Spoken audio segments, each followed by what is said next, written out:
Good morning from Team 11 News, brought to you by Team 11. Today is Wednesday, December 8th, 2021, and this just in, we're receiving breaking news about digoxin, a digitalis glycoside used in a variety of cardiovascular diseases. But before we get into that, we're interested in hearing what you, the viewers, think.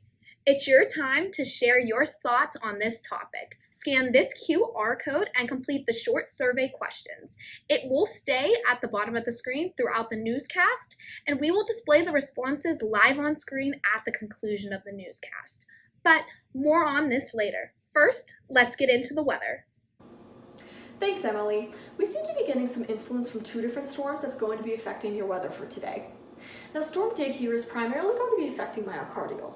Let's take a closer look to see what this storm is doing. As you can see here, Storm Dig is primarily focusing on the sodium-potassium pumps and is going to come in here and cause some real backups and more sodium present inside myocardial. The good news is that the sodium-calcium exchanger is going to be working overtime to try and resolve this and get some of that excess sodium out of there.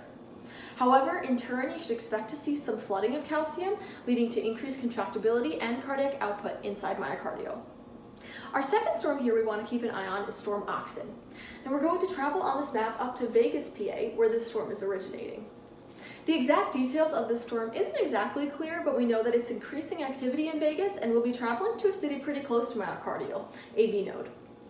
The original increase seen in Vegas is actually going to cause us to see a decreased conduction of electrical activity in AV node, leading to a decreased heart rate. Also, that increased calcium from Storm Dig is going to be seen a little in AV node as well, leading to an increased refractory period in the action potential in AV node, which will also contribute to the decreased heart rate. Because of the close proximity of myocardial and AV node, you're going to want to prepare to feel the effects of both of these storms. Now to Maria with the traffic report. Thanks, Erin. For the traffic report, things are flowing quite nicely here in the city of Pittsburgh. The main highways for the indication of digoxin include atrial fibrillation and atrial flutter rate control, as well as heart failure with reduced ejection fraction. There's been an accident, however, with digoxin, and I am here to tell you its toxicity effects. The main toxic effect is poisoning, which occurs in 0.8 to 4% of patients on steady digoxin therapy. This is clinically relevant as it can cause fatal arrhythmias. Toxicity occurs as a result of its narrow therapeutic window and is possible even at therapeutic levels. The main effects are seen as serum concentration reaches 2.0 nanograms per milliliter, but can occur with lower levels, especially in patients with low body weight, advanced age, decreased renal function, and hypokalemia. Signs of digoxin toxicity include nausea, vomiting, anorexia, tachycardia, neurological side effects such as delirium, confusion, and dizziness. While rare, visual disturbances can occur, such as color changes like a yellow, green, blue tint known as Van Gogh's halo, which resembles the painting The Starry Night. Thank you, Maria, for the update on the traffic. We wanted to bring you back into the studio to deliver an eyewitness report from a concerned citizen. D. Joxon contacted Team 11 on Sunday with a warning message for any viewer considering the use of digoxin. No cap, bro. This drug is simply not it. This ain't passin' no vibe check. Y'all at the media be trippin' if you think I'ma be off the ox ever again. Spread the word and tell your friends to stay away. This just in, we have a breaking news report. Now, on to the scene live with Carolyn Ross. Carolyn, what's going on down there?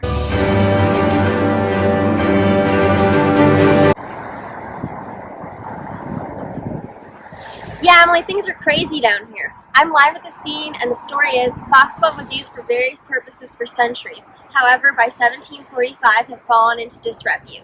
The first accurate description of some of its therapeutic effects was written by Erasmus Darwin. However, it was William Withering who in 1776 asserted that digitalis purpurea merited more attention.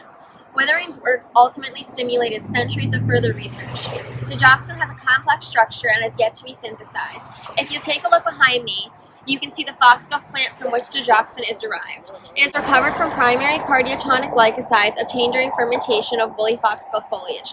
To isolate secondary glycosides such as digoxin, you remove extractive substances, purify the obtained extract, and you're left with pure secondary glycosides. Reporting live from Phipps Conservatory, Carolyn Ross, Team 11 News. Back to you, Emily. And now we turn to Brandon Bodner with the sports report. Good morning, Pittsburgh. It's Brandon Bodner, and man, is it time for your daily sports report. Today we're going to be previewing digoxin's upcoming schedule for the year, which is a difficult one, jam-packed with noteworthy drug interactions which will no doubt result in fierce battles on the field. To begin the season, digoxin goes head-to-head with a divisional game against the P glycoprotein substrates, which is one of the most competitive teams in the league. Notable players in this weekend's matchup include amiodarone, clarithromycin, verapamil, and omeprazole, just to name a few.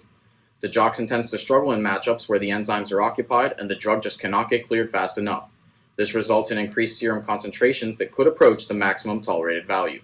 Between these two teams, I predict there's going to be an extremely narrow therapeutic margin of victory in which digoxin concentrations could skyrocket.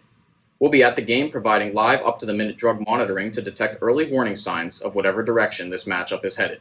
We may see someone make a game-winning play by reducing the dose of digoxin when co-administered with omeprazole to prevent what would have been a definite score for the opposition. I'm Brandon Bodner, and that's all for today's Team 11 Sports Report, sponsored by DraftKings. Please remember to gamble responsibly. If you or someone you know has a gambling problem and wants help, call 1-800-GAMBLER. Back to you, Emily. Thank you, Brandon, for the wonderful update. Now, a brief word from our sponsors. Is your heart all out of whack? With digoxin, you can get back to doing what you love. Like frolicking,